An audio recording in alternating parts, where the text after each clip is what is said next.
Gautam neuro care brain stroke migraine fits brain and spine surgeries కి best neuro surgeon. Supreme court తీర్పు తర్వాత ఎటూ తేలలేదు. సుప్రీంకోర్టులో క్వాష్ పిటిషన్ పైన, చంద్రబాబు క్యాష్ పిటిషన్ పైన. దీంతో ఇప్పుడు ఏం జరగబోతోంది? సుప్రీంకోర్టులో ఎవరిది పై చేయి? చంద్రబాబుది పై చేయి అవుతుందా, లేకపోతే ఏపీ ప్రభుత్వాన్ని పై చేయి అవుతుందా?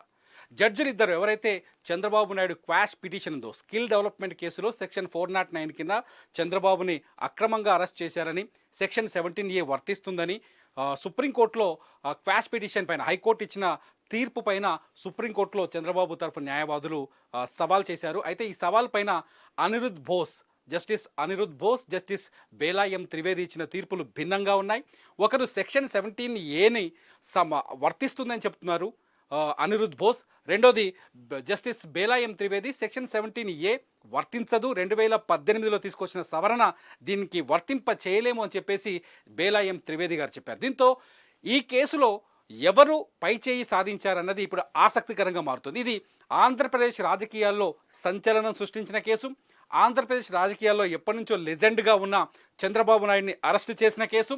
ఈ కేసులో చంద్రబాబు అరెస్టుకు ముందు గవర్నర్ అనుమతి తప్పనిసరి, ఈ అరెస్టు అక్రమం అంటూ తెలుగుదేశం పార్టీ నాయకులు కావచ్చు, కార్యకర్తలు కావచ్చు, చంద్రబాబు మద్దతుదారులు కావచ్చు, చంద్రబాబుకు మద్దతు ఇస్తున్న జనసేన అధినేత పవన్ కళ్యాణ్ కావచ్చు, వీళ్ళంతా తీవ్రమైన ఆరోపణలు చేశారు. ఏపీ ప్రభుత్వం అక్రమంగా, అన్యాయంగా చంద్రబాబు నాయుడిని అరెస్ట్ చేసిందని చెప్తూ వాళ్ళు మొదటి నుంచి ఆందోళన వ్యక్తం చేశారు. ఈ కేసులోనే అరెస్ట్ అయిన చంద్రబాబు నాయుడు దాదాపు 53 రోజుల పాటు రాజమండ్రి జైల్లో ఉన్నారు. ఈ కేసులో చంద్రబాబు నాయుడికి బెయిల్ వచ్చింది. ప్రస్తుతమైన బెయిల్ పైన బయట ఉన్నది. ఈ బెయిల్ పైన కూడా ఆంధ్రప్రదేశ్ ప్రభుత్వం సుప్రీంకోర్టులో పిటిషన్ దాఖలు చేసింది, బెయిల్ని సవాల్ చేసింది. బెయిల్ని నిరాకరించాలని, హైకోర్టు ఇచ్చిన బెయిల్ తీర్పుని నిరాకరించాలని చెప్పేసి ఆంధ్రప్రదేశ్ ప్రభుత్వం సుప్రీంకోర్టులో పిటిషన్ దాఖలు చేసింది. జనవరి 17వ తేదీన ఫైబర్ నెట్ కేసులో చంద్రబాబు బెయిల్ పైన విచారణ జరగనుంది సుప్రీంకోర్టులో. జనవరి 19వ తేదీన స్కిల్ డెవలప్మెంట్ కేసులో చంద్రబాబు నాయుడు బెయిల్ పైన విచారణ జరిగే అవకాశం ఉంది. ఈ రెండు విచారణలకు ముందే సెక్షన్ 17A పైన విషయం తేలిపోతుంది. సుప్రీంకోర్టు చాలా స్పష్టమైన తీర్పు చెప్పబోతుంది. సెక్షన్ 17A చంద్రబాబు నాయుడుకు వర్తిస్తుందా, వర్తించదా అనేది తేలిపోతుంది అని చెప్పేసి అంతా భావించారు. Section 17A first time Chandrababu కేసులోనే తెరపైకి వచ్చింది. సెక్షన్ 17Aని 2018లో అమెండ్మెంట్ చేశారు. సెక్షన్ 17A అమలులో ఉంటే, ఒకవేళ జస్టిస్ అనిరుద్ బోస్ చెప్పిన దాని ప్రకారం సెక్షన్ 17Aని అమలు పరిస్తే చంద్రబాబు అరెస్టు అక్రమమవుతుంది. జస్టిస్ బేలా ఎం త్రివేది చెప్పినట్టుగా సెక్షన్ 17Aని పరిగణలోకి తీసుకపోతే ఏపీ సిఐడి చేసింది రైట్ అవుతుంది. దీంతో ఈ కేసులో ఇంకా సస్పెన్స్ కొనసాగుతుందని చెప్పాలి. ఈ కేసు ప్రస్తుతానికి సుప్రీంకోర్టు చీఫ్ జస్టిస్ ముందుకు వెళ్ళింది. సుప్రీంకోర్టు చీఫ్ జస్టిస్ ఇచ్చే నివేదిక తర్వాత ఈ కేసు పైన ఏదైనా స్పష్టత వచ్చే అవకాశం ఉంది. అక్కడ కూడా ఈ కేసు పైన వాదనలు జరిగే ఛాన్సెస్ చాలా స్పష్టంగా కనిపిస్తున్నాయి. అక్కడే కాదు, రాజ్యాంగ ధర్మాసనానికి బదిలీ అయినా ఆశ్చర్యపోవాల్సిన అక్కర్లేదని చెప్పేసి కొందరు న్యాయ నిపుణులు చెప్తున్నారు. అయితే ప్రస్తుతం ఈ కేసు స్టేటస్ ఏంటి? చంద్రబాబు స్కిల్ డెవలప్మెంట్ కేసులో 371 కోట్ల రూపాయల అక్రమాలు జరిగాయని, ఈ కేసులో చంద్రబాబు A1గా ఉన్నారని చెప్పేసి ఏపీ సిఐడి ఆరోపిస్తున్న ఈ నేపథ్యంలో ఆ విచారణ కొనసాగుతుందా లేదా అంటే, కొంతమంది న్యాయ నిపుణులు మాత్రం చాలా స్పష్టంగా చెప్తున్నారు, ఆ కేసు పైన విచారణ ఎట్టి పరిస్థితుల్లో ఆగదు, విచారణ కొనసాగుతుంది. ఒకవేళ క్వాష్ అయిన ఉంటే, సుప్రీంకోర్టులో ఈ కేసు క్వాష్ అయిన ఉంటే ఆ కేసు పైన విచారణ ఆగిపోయే అవకాశం ఉండేది. కానీ క్వాష్ కాలేదు, ప్రస్తుతానికి సస్పెన్స్లో ఉంది. ఇద్దరు న్యాయమూర్తులు రెండు రకాల భిన్నాభిప్రాయాలు చెప్పారు. ఒకరు 17A వర్తిస్తుందని చెప్పారు, ఇంకొకరు 17A వర్తించదు అని చెప్పారు.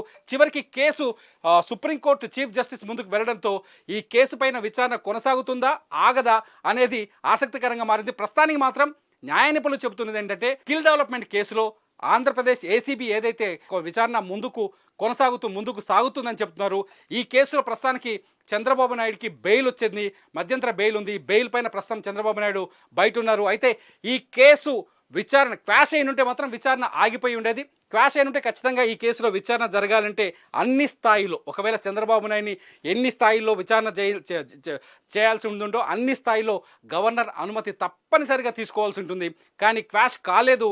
సో ఒక జడ్జ్ ఒక తీర్పు, ఒక జడ్జ్ మరొక తీర్పు చెప్పడంతో సిజేఐ ముందుకు వెళ్ళింది. సిజేఐ చెప్పే వివరణను లేకపోతే నివేదిక ఆధారంగా ఈ కేసు ముందుకు సాగే అవకాశం ఉంది. అయితే అది కేవలం స్కిల్ డెవలప్మెంట్ కేసులో క్వాష్ పిటిషన్ పైన మాత్రమే సిజేఐ అభిప్రాయం వస్తుంది.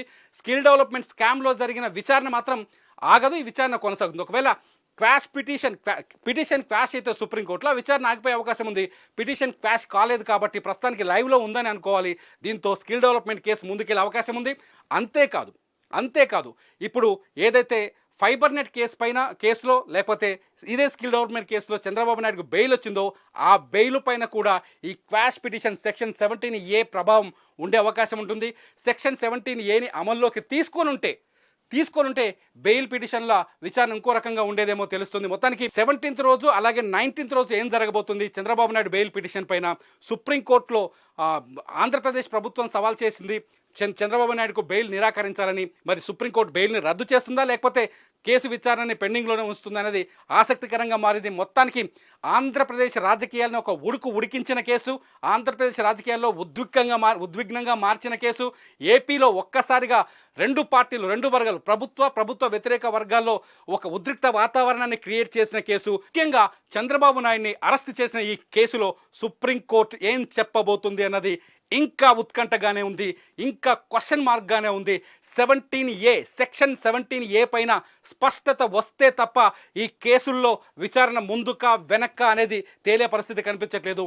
సెక్షన్ 17A పైన ఎప్పుడు స్పష్టత వస్తుంది అనేది మాత్రం ఇంట్రెస్టింగ్గా మారుతోంది.